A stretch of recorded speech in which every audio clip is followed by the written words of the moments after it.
folks, my name is Chandler. Me and my wife just bought our first home, and today we've got a really nice spring day. It's like 80 something degrees outside, so I figured I'm gonna go ahead and do some spring cleaning activities just around the house, on the outside of the house, just to make sure we're ready for summer.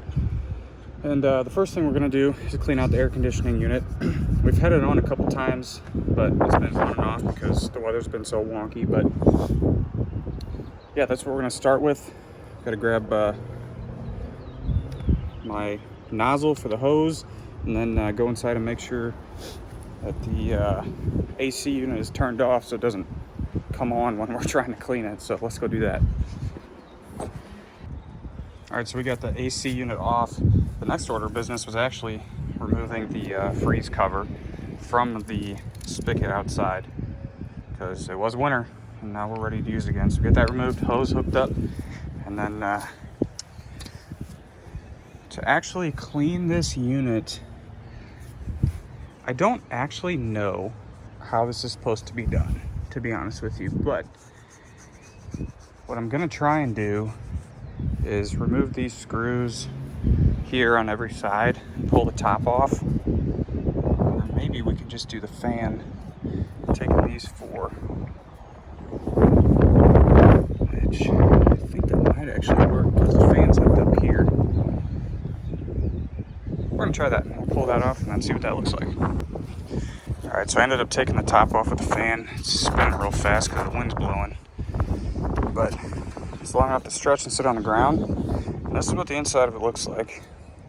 You can see down in here all that nasty stuff, and it goes all the way down to the bottom.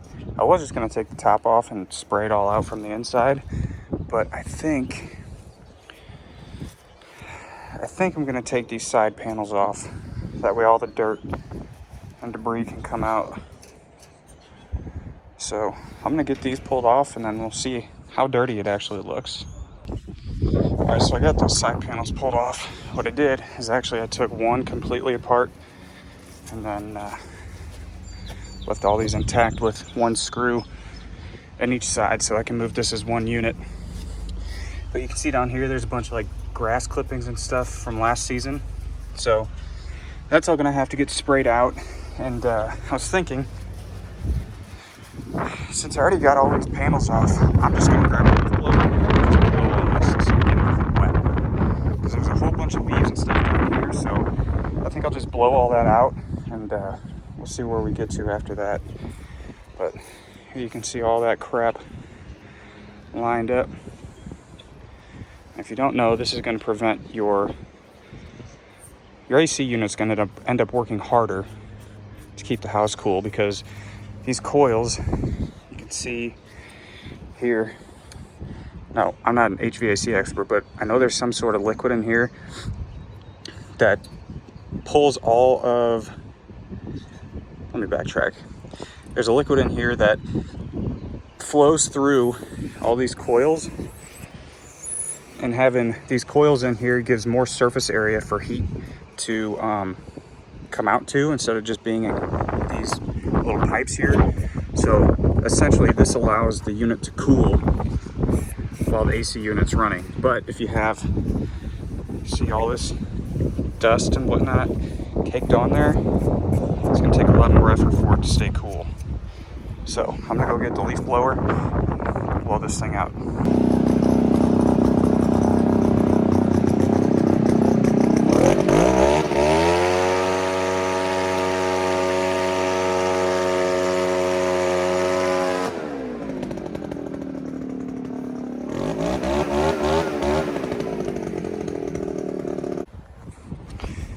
You can see this is much better now. That's just with using the leaf blower. I did kind of rub my hand along the side there to knock some of that stuff off, but now I am going to go back with the hose and just kind of spray everything out from the inside. And one thing to mention is all these like fins here, you do not want to bend those like this.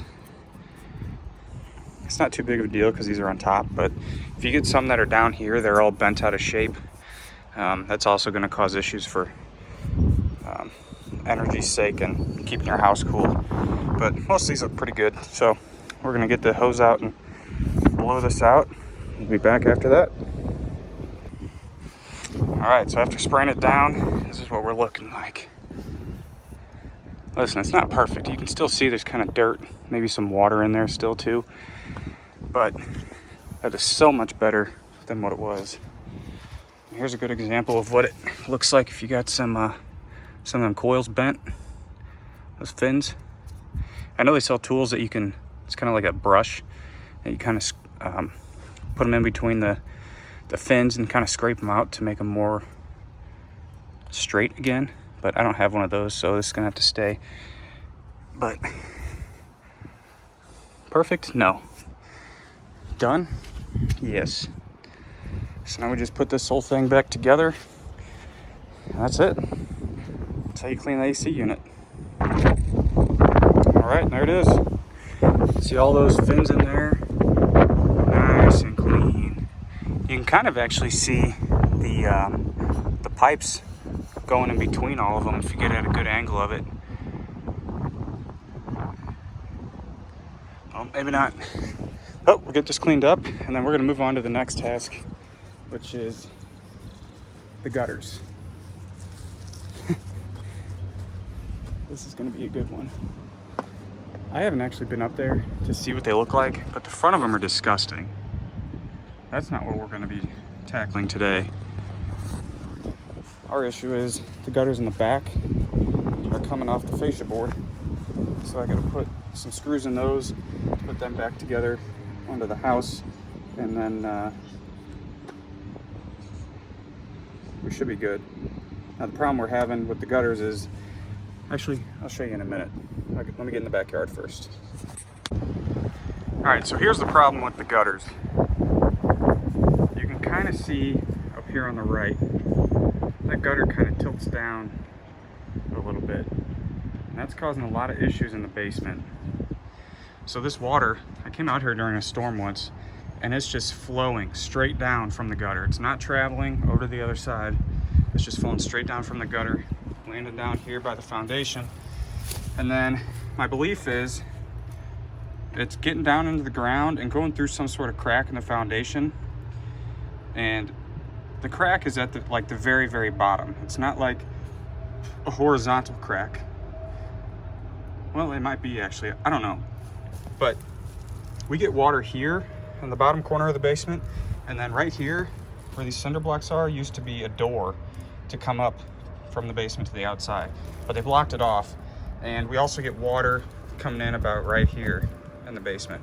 So 1-2 spots, and then over here on the left side, the gutter is also kind of falling off of the house.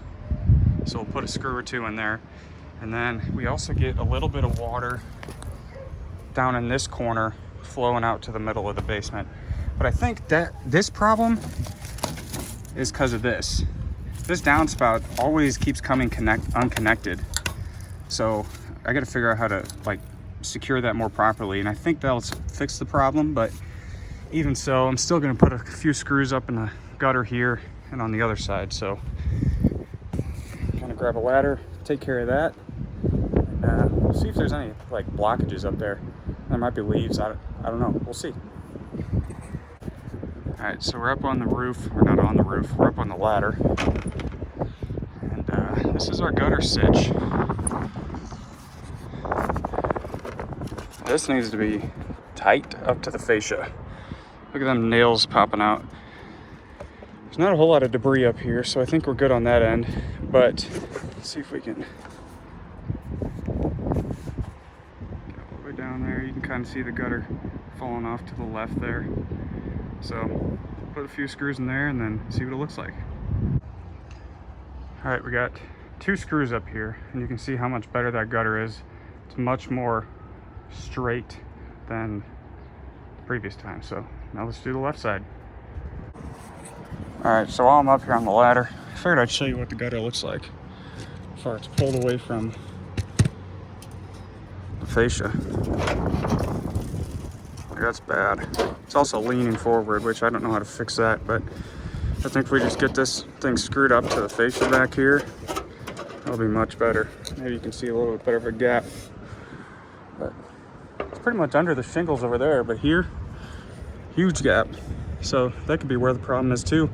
Water runs down the shingles and misses the whole gutter and just goes straight down the building, right into the corner. So I think as long as we get it under the roof, the shingles here, we'll be all right. All right, so I just put one screw in here where a whole nail used to be. You can see it's completely under the the shingles now. Pretty much all this is. So I think we're gonna go with that and see how that does. Probably, I might actually grab a grab a hammer and nail this nail back in, because this is sticking out a little bit.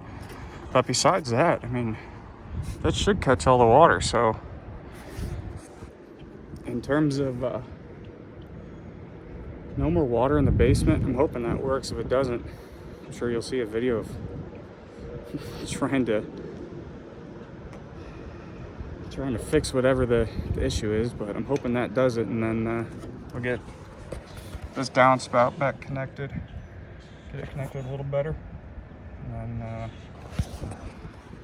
this should be good for that. So I don't know, maybe I'll do, I know there's a lot of other things that I need to do around the house, but I may just cut it at that. I don't know how long this video is going to be. But yeah, so cleaning out the air vent. Tell you what, I'm tired. Cleaning out the AC unit and fixing the gutters. Yeah, that's about it. So hope you guys enjoyed this video. If it was helpful, leave a like, leave a comment if there's anything that I did that you thought was incorrect, because we're all here to learn. And I think for the rest of the day I might clean up the patio, get the patio blown off, and then continue splitting some wood back there. So I think that's my day today. I think an upcoming video, what I'm gonna do is put this cattle panel up over the sidewalk there and grow some fruits and vegetables on it. So stay tuned for that video. Like I said, hope you enjoyed. If you got something out of it, leave a like, and yeah, see you in the next one. Peace.